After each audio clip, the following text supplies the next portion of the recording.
it's about being relevant in that moment. So my shopping journey is probably different to your shopping journey on the next 3 websites we both go on. But how do you become more relevant for each of those shopping journeys or those shopping missions? I might be researching, you might be purchasing immediately. I might be looking for a gift, you might be looking for a self-purchase, and we could both be on the same websites. So the shopping missions can be different, but knowing what we can know from first-party data, from signals, from browsing, intent, etc., how do we become more relevant for that shopping experience there and then?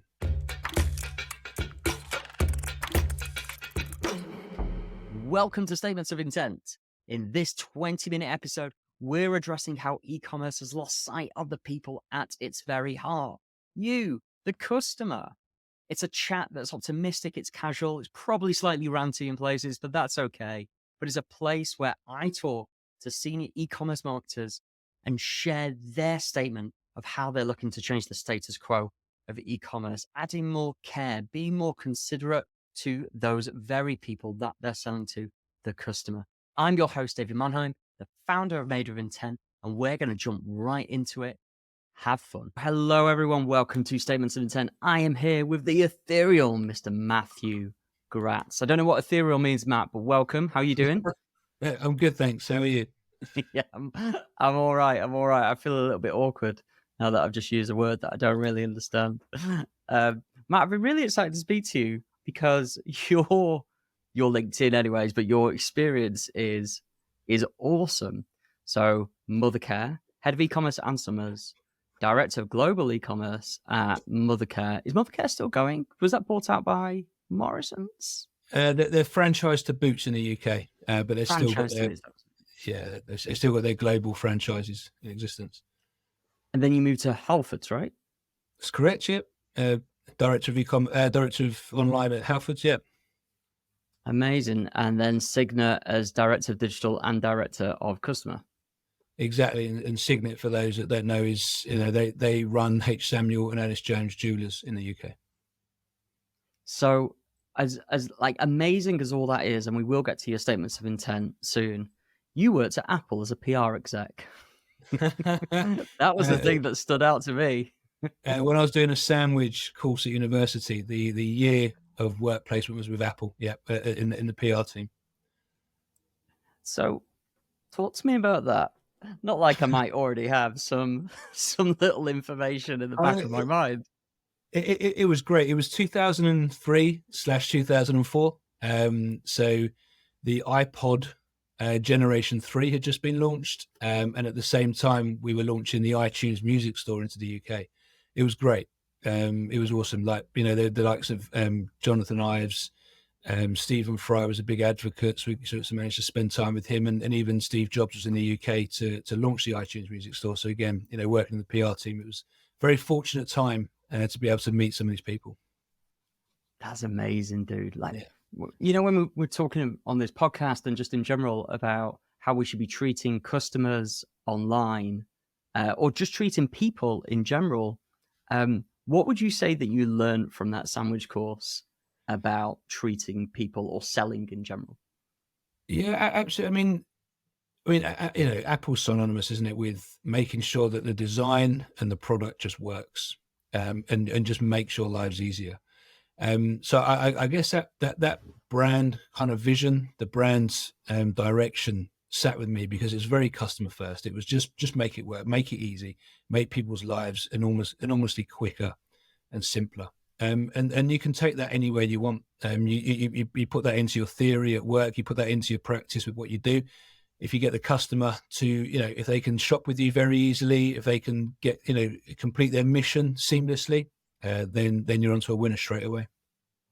So ease, friction-free, simplicity. I don't know, like, are those your mantras in how you approach customer centricity? Or?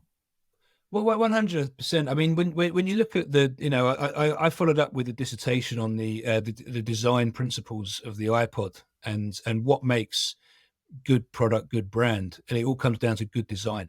If you can design a journey or a product or a mission or whatever it is you're trying to do, if you can design that perfectly with the customer in mind, then 100%, It's very difficult to go. I know, there's pricing, promotion, and the old school way of doing things: price, products, promotion. So there are things that can let you down. But if you design your journey, you design it for the customer, and you have everything at the forefront of your mind, it's very difficult to go wrong from that stance.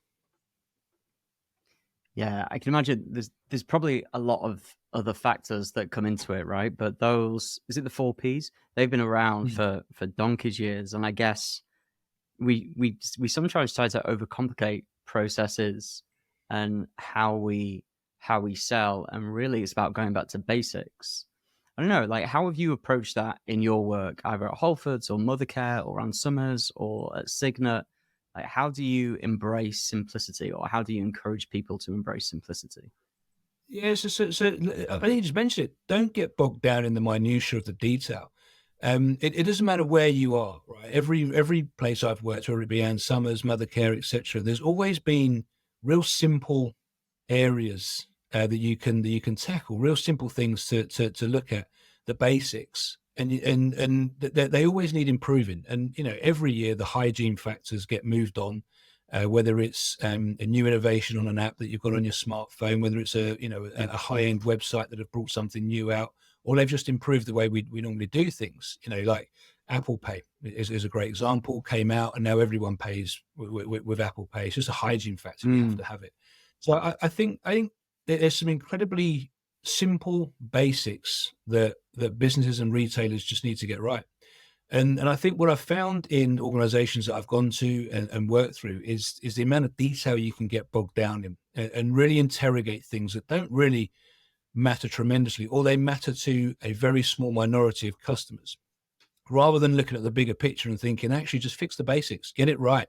And the customer will be your advocate, because they'll enjoy shopping with you, they'll come back, you've got more chance of achieving a second purchase or a third purchase. You've got more chance of Yeah. them bringing you up in conversation and just saying, "Oh, I had a great experience with these guys, bought a good product," etc. I think the simplicity sometimes is missed. Just aim for the simple, get it right, and don't try and be too advanced or too high end. Don't try and overcomplicate things. Why do you think the simplicity is missed? Why do you think us as retailers do overcomplicate things? Is that society? Is it competition or pressure? There's too much data? There's too much stimulus going on? Like, what's causing us to not go back to basics? I think there's a number of things. I think within teams, within products, within life cycles of journeys and teams, we sometimes put something onto a website, an app, or improve a customer experience, and then we tick a box and we move on. Right? We think it's done. Then you move on to the Mm. next one. You move on to the next one, and as that funnel, you end up getting more narrower and narrower in that funnel. And sometimes you then neglect the things that you did a year ago or 2 years ago. You don't go back and revisit them and make sure they're still on point. They're still working, or, Right. there's tweaks you can make. So I think that's one thing. I also think retail gets incredibly tough.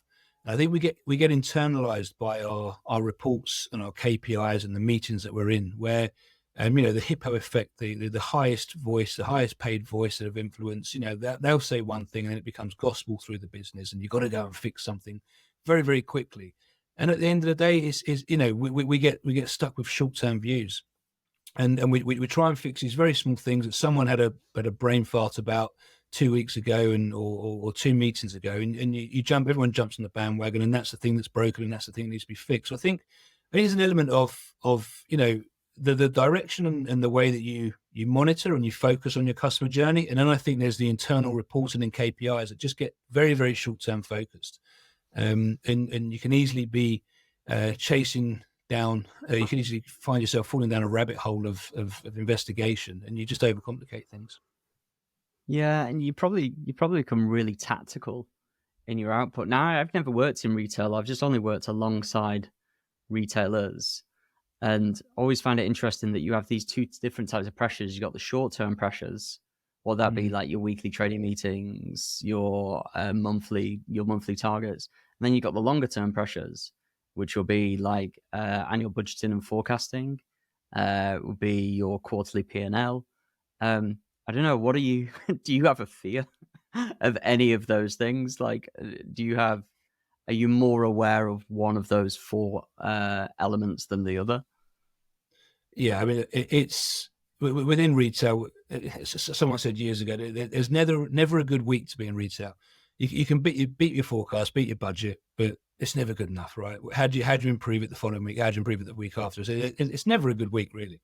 And I think over the last 2-3 years, it's become even more intense. Mm. Retailers have become more short-term focused, and you would take your eye off of the long term. Not sorry, this isn't every retailer. This is my view on the world from my experience at the moment, and the people I speak to is we are becoming very short-term focused because P&Ls are becoming consolidated. There's a lot of pressure coming down from shareholders, or whether it be boards and investors or whatever, to be able to turn a return on investment in a very short time period. So because of that, we do kind of put the medium and the long term to one side because we're solely focused on winning this week and winning this month and winning this period. And don't get me wrong, you have to do that. You have to be able to earn the right to play medium and long term. Fully aware of that. But I think that in itself then puts pressure on the medium and long term. And unfortunately, we just then designing very quick wins, very short term wins that can be to the detriment of the customer journey in the long term, or the customer experience in the long term. Yeah, I'm thinking of it almost again, like I say, Matt. I've never been on that side of the fence, but if there's one thing I do know well, it's football. So I'm thinking of like a Ten Hag scenario in Manchester United, right? I'm Mm-hmm. thinking of, if I were Ten Hag, all these things, or all the wins or the losses, they compound into an overall view, and I would be fearing for my job, or I feel safe in my job. And I feel as though there are external factors that really matter. So at Manchester United, it would be buying a football club. In retail, it could be something as small as like the weather being so impactful on sales, or a new competition, or I don't know, a price hike. China increasing its cost base, or whatever it might be. So I just find it really interesting that these things compound, but really it's the need for continuous wins. So the weekly matches, or in your case, the weekly trading reports. Tweet your numbers are 100%, and you're probably right. If you was Ten Hag, you probably should be looking for a new job, or at least on the phone to recruitment agencies No, every other day. he'll be absolutely fine. He'll be fine. But, I'm but, confident. you are right. I often find that when you're in that train of thought, you're constantly looking for those wins every week. What you end to do is you then start doing what you do normally. Yeah, you go back into routines, and you don't change what you're doing. You just go back in, you search for that tiny bit of growth here, tiny bit of growth there. And you could argue it's like football, rather than completely changing everything, and you could be annoying the fans, you could get kickback from the chairman, from the players and everyone else. But sometimes you need to revolutionize that way of thinking. An example I would use, when we're looking at acquisition versus retention, we're constantly looking at driving higher ROIs, trying to find new customers to buy products, trying to find new markets to go and find new avenues to sell more things. And sometimes you do that, and everyone's behind you. Let's invest more in this type of marketing, more in that type of marketing, etc. And you think, if you take a step back, you think, well, hang on, we've just had a whole year of customers shopping with us. Why aren't we talking to those guys? Why aren't we've already acquired them, right? So why don't we make sure that we surprise and delight, rather investing all that marketing money over here, trying to find more and more customers that can shop with us. And don't get me wrong, it's very, very important. We have to do that. But we take our eye off of the customers that have already purchased with us. There's a lot of work to be done there. You can focus on those as well. And I guess it could be, if you put it back to Ten Hag, right? Do you develop the players you've got, or do you go out and buy some new players? How do you balance it? So, talk to me about that. We will get to your statement of intent, which I think we've been discussing it throughout, and your statement of intent is being relevant. But I feel like Absolutely. a lot of what we're talking about here is bringing things back to basics. So in that instance, you're talking about new customer acquisition almost being more prioritized than retention, or speaking or creating relationships with existing customers. Why is that the focus? Why do people, whoever those people may be, stakeholders, shareholders, those in charge of the budget, why do they focus so much on new customer acquisition or buying new players in your football analogy? Don't get me wrong, it's extremely important as well. But you get the FOMO, I think.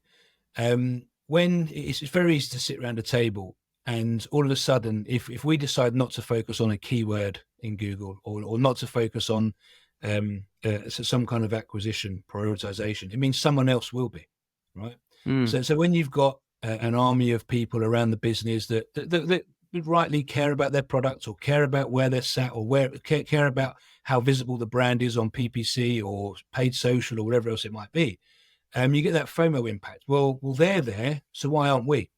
And sometimes you've got to turn around and say, well, actually, because the return on investment doesn't justify it, and I may be getting £1 for every pound I spend there. But if I focus on second purchase or third purchase over here and put a bit more of my investment there, I could get a higher ROI. It's a longer burn. It's not going to come overnight. Because if I've just bought something from you or I bought something from you 2 weeks ago, doesn't mean I'm naturally going to come back immediately because the product might not be a suitable product for every other week. So I think, again, it comes back down to being short-termism. I know that if I invest £1 here, I can get £1 back from or £2 back or £3 back from this cohort of customers that I know will be shopping with us, or we can compete to shop and gain that traffic. Versus something where I can invest here, but I might not see the return for 3 or 6 months. And I think that's why it becomes a much bigger risk, and for the business, for the shareholders, for the board, etc., to say, actually, let's take a punt on that. Let's pull back spend here. And you know what? We might not see that customer dip in and out, or we might not be acquiring customers at the rate we need to, but there's a medium to long term gain over here where we can get that second, third, and fourth purchase and build the loyal relationship that we need to build. It's not, don't get me wrong, it's not as straightforward as that. It's never as black and white as that. There's loads of bits and pieces in between. Well, they're not mutually exclusive either. It's not one or the other, right? It's a balancing act. I totally appreciate that. It just feels so imbalanced that it almost feels inefficient to some. It feels like that FOMO and the pressure that we spoke about earlier is pushing this side of the seesaw down and creating this imbalance between acquisition and retention. Yeah. Or new, quantity, more over loyalty, relationship, something, let's say something ethereal. Let's just hark back to that word. I don't understand what it means. We've only got a few minutes left, but why don't we just jump straight into your statement of intent, which is being relevant. So we talk about simplifying things. We've talked about bringing things back to basics. What does being relevant mean? If it's about being relevant in that moment. So my shopping journey is probably different to your shopping journey on the next 3 websites we both go on, and they might be common websites. I think that being relevant, and it does now take you away from being simple because it becomes more complex. But how do you become more relevant for each of those shopping journeys or those shopping missions? I might be researching, you might be purchasing immediately. I might be looking for a gift, you might be looking for a self-purchase, and we could both be on the same websites. So the shopping missions can be different, but knowing what we can know from first-party data, from signals, from browsing intent, etc., how do we become more relevant for that shopping experience there and then? And I think that for me is where retailers can win. I was talking to a very good friend of mine actually, at a well-known agency, and he was saying to me, he's a vegetarian, and he still gets emails with promotions around meat products in them, even though he's never bought a meat product, even though he doesn't care about the meat products, but he still gets emails talking about offers on meat products. So he's like, why are you sending me this? It's not relevant. In the end, it does the reverse, and it kind of makes him think that the brand doesn't care about him. So how can you pick up on those signals and make sure that you send relevant comms to that individual? And the same as when it doesn't have to be on the website. It can be comms, it can be marketing, it can be elsewhere in the digital arena. But how can you improve relevancy? How can you be more and more relevant, authentic, and everything else, but just be relevant all the time for those different various missions, segments, etc. So I think it's really nice because you're trying to bring things back to basics, just as your vegetarian friend. That would feel like a very basic form of communication. Do you think that relevancy is different than personalization. Do you think they're one and the same? Would you classify that as the same, or would you classify the two as just being different things? From a customer lens, I would say they're different. Because you could look at personalization saying, hi Matthew, how are you? It's a personalized experience. Matthew, we know you've purchased this before. Do you want to take a look at these? We know you bought this as a gift last year. Do you want to buy something similar this year? That for me is from a customer lens, that's best personalized. Versus relevant would be, look at these spring, whatever it might be. Look at the spring products that are on trend right now. Let me show you a buying guide, because I know that you might need some help buying what you need based on the signals we picked up. That then becomes a little bit more relevant. Show me men's product, not female products on my favorite clothing site or whatever. That then becomes a bit more relevant. But I think internally we know that actually we're trying to personalize those experiences for the customer, so it becomes a little bit blurred, I think, internally, because we know that they are segments and cohorts that we're trying to personalize to and be relevant to. So I think the two internally become the same, but from a customer perspective, you could look at them slightly differently. Yeah, you know what? I really agree with you. I'm not even just saying that. I go on this little mission to say that personalization is, in society, it's currently seen as recommendations or segmenting shit, basically finding shit or segmenting shit. And it's really what it should be, is all about being more personal. It's the it's a noun, the actual process of being personal, because obviously it's a doing word. I don't even know if that's a noun, but hey, I'm gonna stick with it. Whereas relevancy, we call that a made of intent. We call that appropriateness. It's just going back to the basics of being appropriate with a customer, so you can respect them, so you can acknowledge them, so you can meet them where they're at. Because guess what? We need to, as retailers, optimize how we sell in accordance with how people really buy, because they don't really buy by looking at, if you're a vegetarian, by looking at a meat menu. That is not how your agency friend would buy. And I feel like we're talking the same language, but we're using two different terms: relevancy and appropriateness. Yeah, but I think you're absolutely right. And they all go hand in hand, don't they? You need to be relevant. It needs to be appropriate. And you could classify that under the umbrella of personalized or a personalization work stream, 100%. But I think it still comes down to the fact you need to know the customer. You need to pick up on those triggers, the understanding, what the customer's doing, what the customer journey is, what the customer mission could be. Where are they in that stage of the purchase life cycle? I think it all comes back down to knowing and setting up those missions, those journeys, those sequences for the relevant customer data that you've got. I agree, Matt. Well, look, we're out of time. Do you have any parting words for us? How was Stephen Fry? Is he a cool dude? Very clever, very funny, ridiculously so on any level. When you're a 19-year-old student, there's only so much you think you can talk to him about, but for some reason you can hold a conversation with him for a very long time over numerous bottles of wine. But just one of those rare people in life that can find humor and wit in anything that you're talking about, regardless of how techy or how detailed it is. Generally a nice chap, really nice guy. Not unlike yourself, Mr. Gratze. Well, look, thank you very much for joining us. Really appreciate it. Have a good one. Thank you very much. Bye. There we have it. Thank you so much for listening. Please do like, subscribe, and share on whatever platform it is that you're listening to on today. This show comes from the team behind Made with Intent, the customer intent platform for retailers. If you are, of course, interested in being more profitable whilst being more personal, then please feel free to check us out at madewithintent.ai.